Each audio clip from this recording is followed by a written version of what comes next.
गौरव, यहां पर फिर एक सवाल ये भी आता है मन में कि जो ये इरपिन में वापस यूक्रेनी फौज आए हैं, ये उस ट्रीटी या उस मुलाकात के बाद जो इस्तांबुल में हुई, जो रशियन फौज ने पीछे हटने का कदम किया, उसकी वजह से आगे बढ़ पाए हैं या यहां पर उन्हें रूसी फौजों खदेड़ा है? स्थिति क्या है?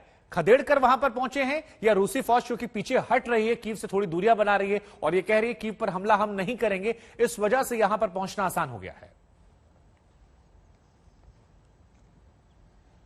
जो जानकारी हमें मिली है उसके मुताबिक, यूक्रेन की सेना के मुताबिक, वो खदेड़ते हुए आगे बढ़ रहे हैं इंच बाय इंच। और बीती रात जब कल हम यहां से रिपोर्टिंग कर रहे थे, हम लोग यहां से करीब 30 किलोमीटर पहले तक थे, जब वो बमबारी भी चल रही थी, जब हम आपको बमों की वो आवाज सुना रहे थे।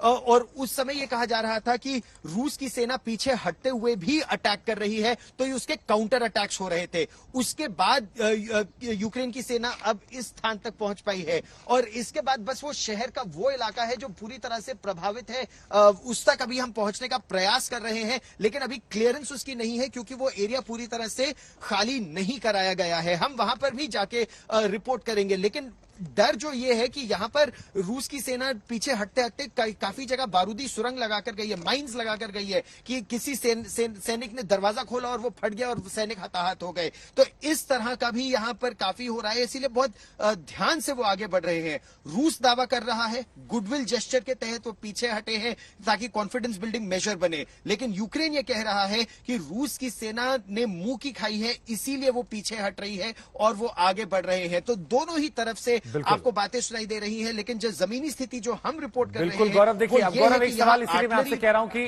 क्योंकि आप इकलौते रिपोर्टर हैं जो वहां पर मौजूद हैं, आपने खुद बताया कि कोई और वहां मौजूद नहीं, कोई और फौज लेकर नहीं आई है, तो बर्बादी जिसका जिक्र आप कर रहे हैं, हम चाहेंगे एक बार वो तस्वीरें आप दिखाएं क्योंकि तस्वीरें अपने आप गवाही देती हैं। जरा जो दर्शक हमारे साथ अभी जुड़े उन्हें दिखाइए एक बार फिर से, कहां कहां बर्बादी है इरपिन में, कैसे कैसे बर्बादी है और इस बर्बादी के निशान को दुनिया को देखना समझना चाहिए।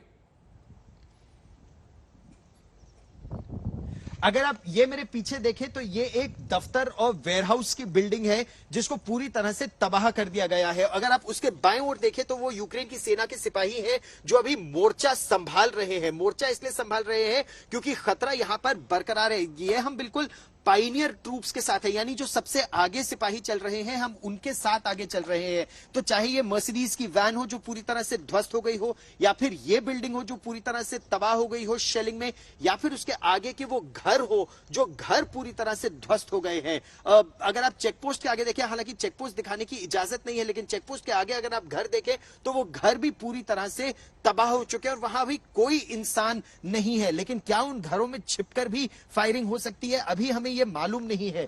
दूसरी तरफ अगर आप यहां देखें तो यहां पर कई बंकर हैं, ये बंकर बने हुए हैं जिसको यूक्रेन की सेना ने अभी ऑक्यूपाई किया है। कुछ समय पहले तक यहां उनके मुताबिक रूस की सेना थी। उसके पीछे अगर आप देखें वो वाले घर, वो भी पूरी तरह से खाली हैं। यहां जितने भी घर हैं, जितनी भी गाड़ियां हैं, पूरी तरह से खाली है। ये जो गाड़ी वी साइन की हम यहां देख रहे हैं, ये एक तरह से सिंबॉलिक है कि रूस की सेना जब यहां थी तो और 24 घंटे पहले तक थी, कैसे उनको टारगेट किया गया। और यहां पर बहुत भीषण लड़ाई हुई है पिछले 2 दिनों में, जिसके बाद ये पूरा अपनी गाड़ियां छोड़ के, अपने घर, अपने पूरे सामान को छोड़कर यहां से रिट्रीट किया गया है। यहां पर कुछ ध्वस्त टैंक्स भी हैं कुछ आगे, लेकिन अभी क्योंकि वहां तक हमें जाने की इजाजत नहीं है, जब ये एरिया क्लियर हो जाएगा तो हम आपको वो भी दिखाएंगे कि किस तरह का डिस्ट्रक्शन यहां पर हुआ है पिछले 2-4 दिनों की बहुत भीषण लड़ाई में। और बीती रात आर्टिलरी तोपखाने की लड़ाई दोनों तरफ से हुई है, रूस की तरफ से भी और यूक्रेन की तरफ से भी। शुभांकर, आप जरा ये भी बताइए कि यहां पर ये फौज अभी पहुंची है या रशियन फौज के जाने की बात कब तक आई है, और क्या ऐसी स्थिति हम मान लें कि बातचीत चल रही है, लेकिन जो बात बार बार दूसरा एंगल आ रहा है कि रशियन फौज ने अपने आप को पीछे इसलिए किया है क्योंकि वो दोबारा तैयारी के साथ, नए साजो सामान के साथ, नए तरीके से दोबारा हमला कर ले। तो ऐसे में क्या इरपिन पर जहां पर आप मौजूद हैं, क्योंकि कीव का रास्ता यही है, क्या यहां पर फिर हमला होने के चांसेस बने हुए हैं, खतरा बना हुआ है? यहां खतरा बढ़ा हुआ है, इसमें डाउट नहीं है। क्यों यह खतरा बढ़ा हुआ है? यहां पर यूक्रेन की सेना अब बड़ी संख्या में तैनाती कर रही है। अगर आप ठीक मेरे पीछे इन जंगलों में भी देखें तो यहाँ पर नए बंकर बनाए जा रहे हैं, यहाँ पर सैनिक अपना मोर्चा संभाल रहे हैं, क्योंकि उन्हें अंदेशा है कि आने वाले दिनों में यहाँ पर ऑपरेशंस और हो सकते हैं। और आप ये सोचिए कि ये तो इरपिन और बूचा का इलाका है, इससे आगे जब आप उत्तर में और बढ़ते रहेंगे तो एक एक इंच को रिकवर करते हुए ये बेलारूस की सीमा तक जाने का प्रयास करेंगे। कितना समय उसमें लगेगा ये अभी भी नहीं पता, कितनी सेना इसमें लगेगी इसका भी आकलन हो रहा है। लेकिन जहां हम खड़े हैं यहां से भी लैंडमाइंस पहले हटाई गई, एंटी टैंक माइंस, बड़ी बड़ी एंटी टैंक माइंस सड़क के दोनों ओर उनको हटाया गया, उनको निष्क्रिय किया गया और उसके बाद यहां पर गाड़ियां आगे बढ़ रही हैं। तो इस तरह के ऑपरेशन ग्राउंड जीरो पर इस समय इरपिन और बूचा में चल रहे हैं।